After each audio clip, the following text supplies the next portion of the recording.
Imagine a civilization so powerful, its influence spanned continents.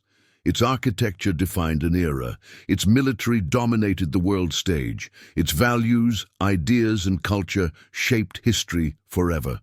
Sound familiar?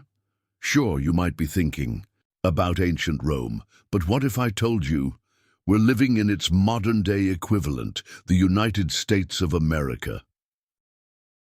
Today, we'll explore an idea that has fascinated historians, philosophers, and even spiritual thinkers for decades. Is America the reincarnation of ancient Rome? We'll uncover striking similarities, from architecture and geopolitics to spirituality and power, and dive into why this matters for all of us, especially as we reflect on what it means to live in a nation of influence. But before we dive, and take a moment to think about this.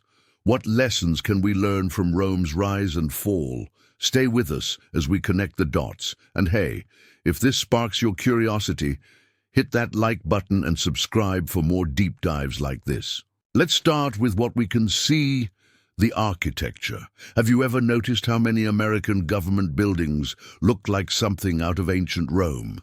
The Capitol Dome, with its grand columns and dome, mirrors the Pantheon. The Lincoln Memorial, a clear nod to Roman temples. Even the Supreme Court building looks like it belongs in a Roman forum. But why? For the Founding Fathers, Rome symbolized the ideals of democracy, law, and strength. By imitating Roman architecture, they weren't just designing buildings, they were making a statement. America is a nation built to endure. And just like Rome's aqueducts symbolized innovation, America's infrastructure, its highways, bridges, and technology embodies the same drive for progress and connection. It's a subtle but powerful parallel that's right in front of our eyes. Now let's talk about power, military and geopolitical. At its peak, Rome was the most powerful empire the world had ever seen. It controlled vast territories, dominated trade routes, and enforced its will across continents. Sound familiar? Today, the United States holds that same position. With military bases in over 70 countries and unmatched economic influence, America is, without a doubt, the modern superpower. But here's something to consider.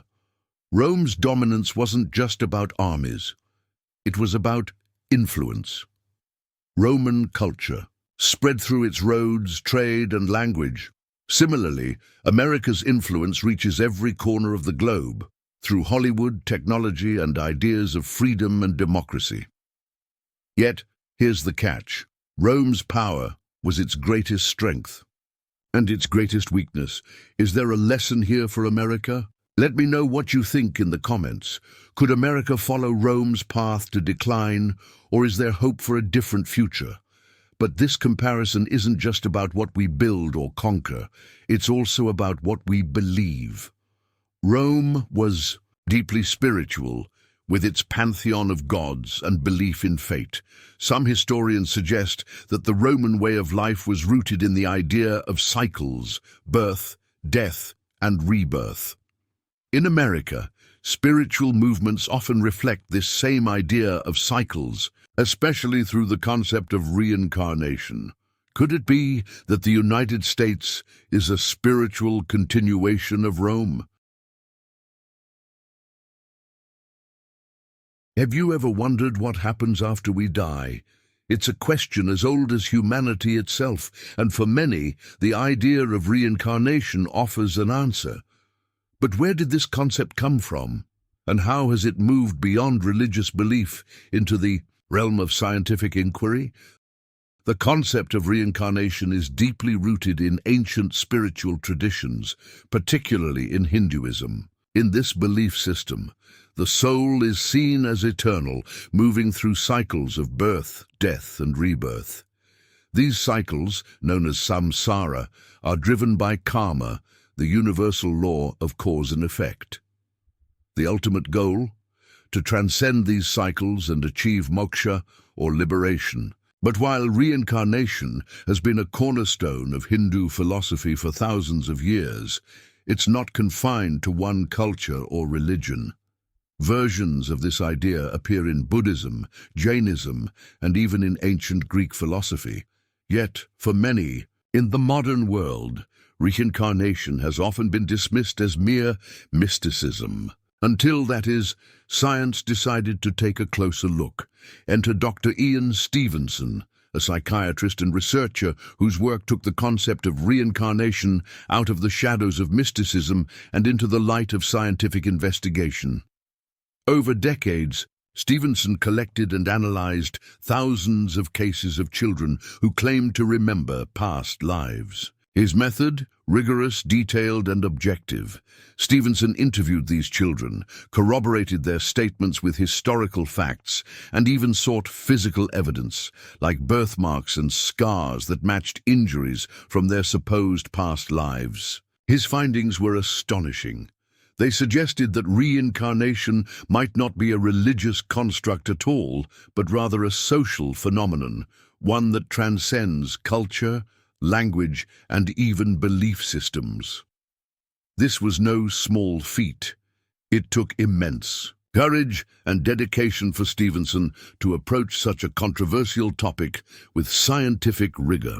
Stevenson's work also challenges a common misconception that reincarnation is solely a matter of faith. Instead, he argued that it might be more closely tied to natural phenomena, something embedded in the fabric of biology itself, rather than a doctrine imposed by religion. Think about that for a moment. If reincarnation is part of nature, like the cycles we see in ecosystems, it becomes less about belief and more about understanding.